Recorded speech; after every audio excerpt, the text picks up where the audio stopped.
मित्रांनो, सुख म्हणजे नक्की काय असतं या मालिकेच्या आजच्या भागामध्ये जयदीप रात्री एकटाच खोलीमध्ये बसलेला असतो. तेव्हा त्याला रंगणात मरता मरता जे काही बोललेला असतो ते सर्व आठवत असतं.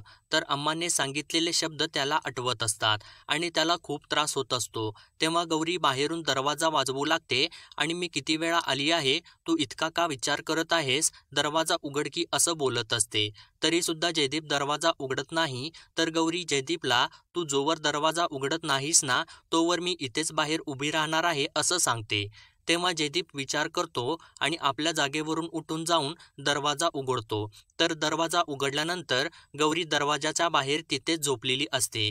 तेव्हा जयदीप गौरीला उठवतो आणि आत झोपायला सांगतो आणि आत जात असतो. तेव्हा गौरी जयदीपला, अय चिकण्या, आता तू माझ्यापासून लांब पळणार का, असं बोलत, तुला असं बघायची सवय नाही, तू अजून असे किती दिवस करणार आहेस असं विचारते. त्यावर जयदीप तिथून निघून बाल्कनीमध्ये जाऊन उभा राहतो.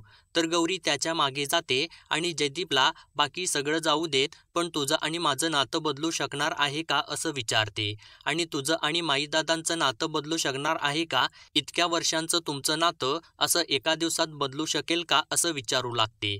तर जयदीप काही बोलत नाही. तेव्हा गौरी जयदीपला, आपण 2 दिवसांसाठी कुठेतरी बाहेर जाऊया का, हवा पालट करण्यासाठी, त्याच्यामुळे तुझ्या आतला बदल सुद्धा थांबून जाईल असं म्हणते. त्यावर जयदीप, आता सगळंच बदललं आहे असं म्हणून तिथून निघून जातो. तर दुसऱ्या दिवशी सकाळी अम्मा रडत बसलेली असते. तेव्हा गौरी तिथं येते आणि अम्माला, तू अजून सुद्धा रडत आहेस का असं विचारते. त्यावर अम्मा, माझ्या हातून खूप मोठी चूक घडली आहे असं बोलत, अंबाबाई, तू हे काय केलं आहेस, त्या रंगनाथ बरोबर मला सुद्धा घेऊन गेली असतीस ना, तर हे गुपित तसंच राहिलं असतं असं बोलते. त्यावर गौरी अम्माला, तुला कोणी दोष दिला आहे का, आणि जर तुला कोणी काही बोललं तर तू दुर्लक्ष कर, नाहीतर तू मला सांग असं बोलते. त्यावर अम्मा, मी तर हे बोलून सगळं विस्कटूनच टाकलं आहे ना असं म्हणते. तेव्हा गौरी, तू आत्ता बोलून चूक केली नाहीस, तर इतके दिवस ही गोष्ट लपवून चूक केली आहेस असं बोलते. त्यावर अम्मा, पण सूर्यादादांनी माझ्याकडून वचन घेतलं होतं ना असं बोलते. तर गौरी, तुला हे वचन आत्ता मोडावं लागलंच ना, जर हे वचन तू अगोदर मोडलं असतंस तर बरं झालं असतं. आणि सत्य सांगणं चुकीचं नाही, तर ते दडवल्याने घोटाळे होतात आणि सत्य कधीच दडून राहत नाही असं आम्हाला सांगते. तर त्यानंतर शेखरदाजी येतात आणि गौरीला, काय झालं आहे, आम्ही 2 दिवस नव्हतो असं विचारतात. त्यावर देवकी शेखरदाजी आणि रेणुकाला, लई मोठा ड्रामा मिस केला आहे तुम्ही असं बोलते. तेव्हा रेणुका, म्हणजे नेमकं काय झालं आहे असं विचारते. तेव्हा देवकी, तुम्हाला कोणी काही सांगितलं नाही का, फोन सुद्धा केला नाही का असं विचारते. तेव्हा शेखरदाजी, आम्हाला कोणी काही सांगितलं नाही आणि जयदीपराव सुद्धा फोन उचलत नव्हते असं बोलतात. तर रेणुका, मी माईला फोन केला होता, तर तिने सांगितलं आपण भेटूनच बोलू, म्हणूनच आम्ही आलो आहे असं सांगते. तेव्हा देवकी, येथे फार मोठा कांड झाला आहे असं बोलते.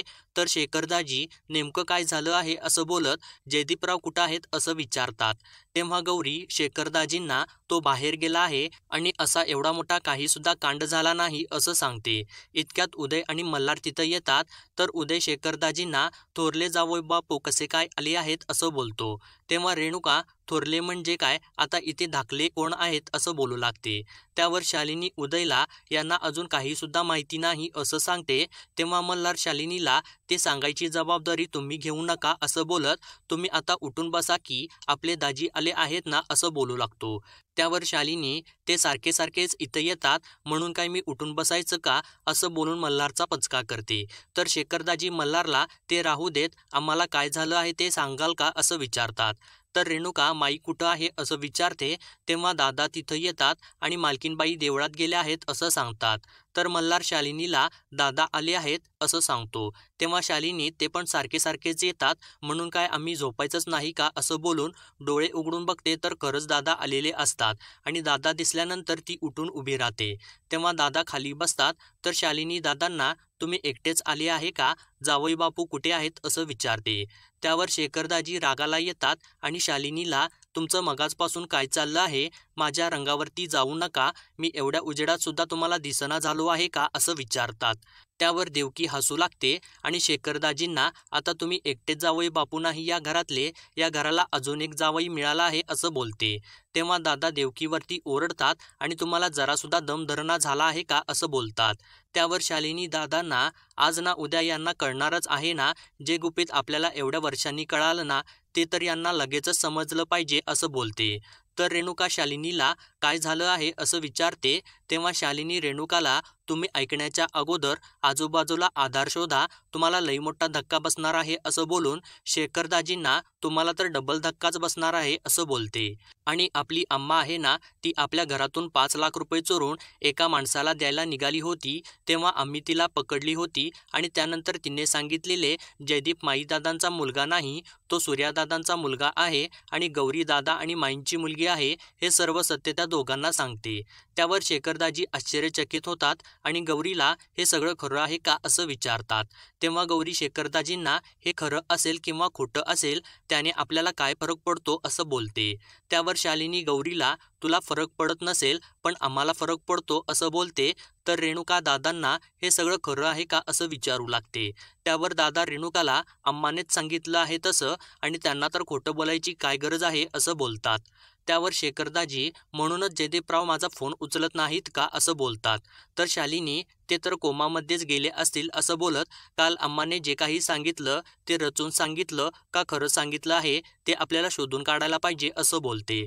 त्यावर गौरी यानं तर मला काहीच फरक पडत नाही, माझ्यासाठी ते सगळं पहिल्यासारखंच आहे असं बोलते.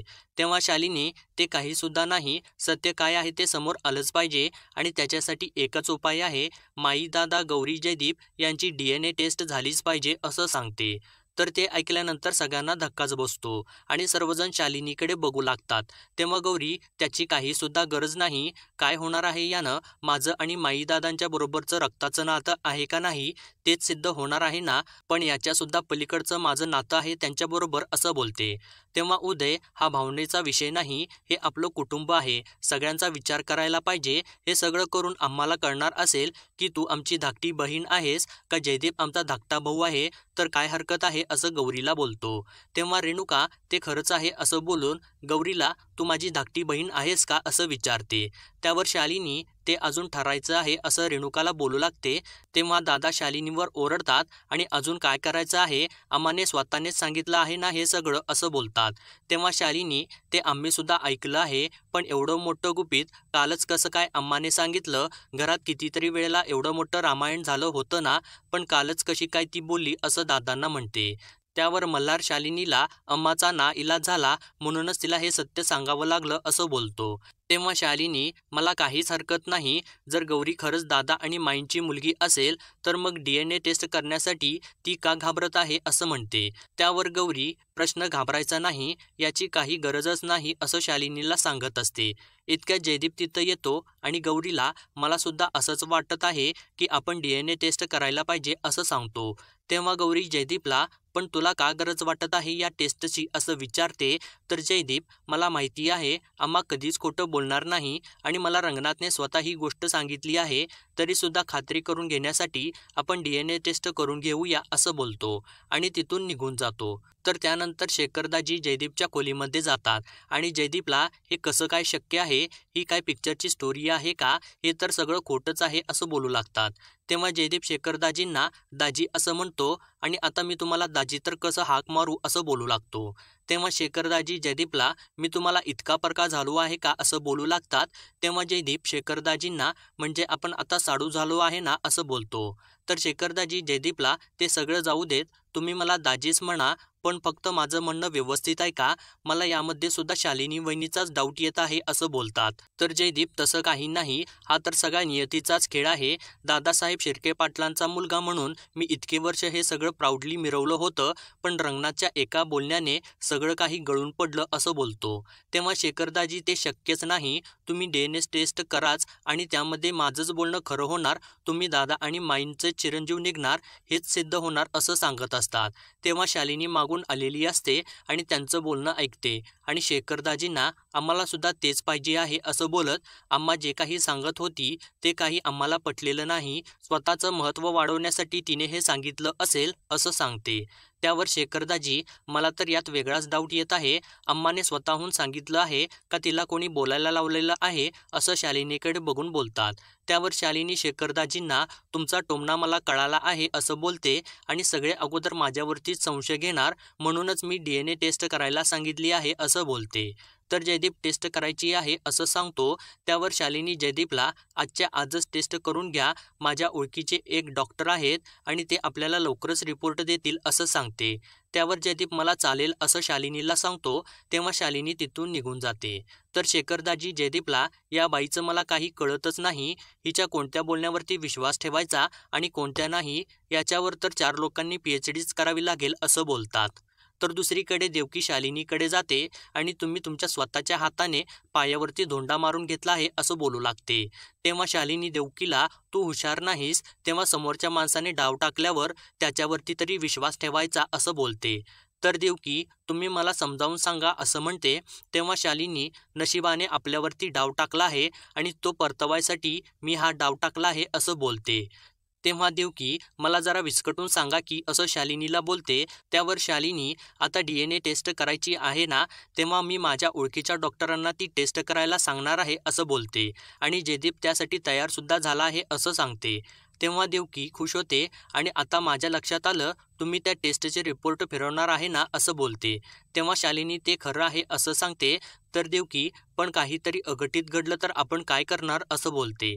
त्यावर शालिनी देवकीवरती ओरडते आणि आपल्या हाताला फार मोठं गबाडं लागलं आहे, ते आपण जाऊ द्यायचं नाही. आपण अशी परिस्थिती निर्माण करायची, काटा पडला तरी आपलीच बॅटिंग आणि छापा पडला तरी आपली बॉलिंग असं बोलते. त्यावर देवकी, म्हणजे काय असं शालिनीला विचारू लागते. तर तेव्हा शालिनी देवकीकडे रागाने बघू लागते.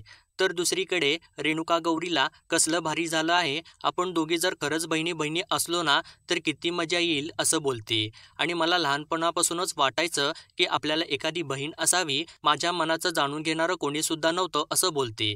तेव्हा गौरी रेणुकाला, म्हणजे तुम्ही मला आतापर्यंत बहीण मानलंच नव्हतं का असं विचारते. तेव्हा रेणुका गौरीला, तू वेडी आहेस का, तसं काही पण नाही, मानलेलं नातं आणि रक्ताचं नातं यात फरक असतो असं बोलते आणि आता जयदीपला सुद्धा फरक जाणवायलाच लागेल असं बोलते. तेव्हा गौरी रेणुकाकडे विचाराने बघू लागते.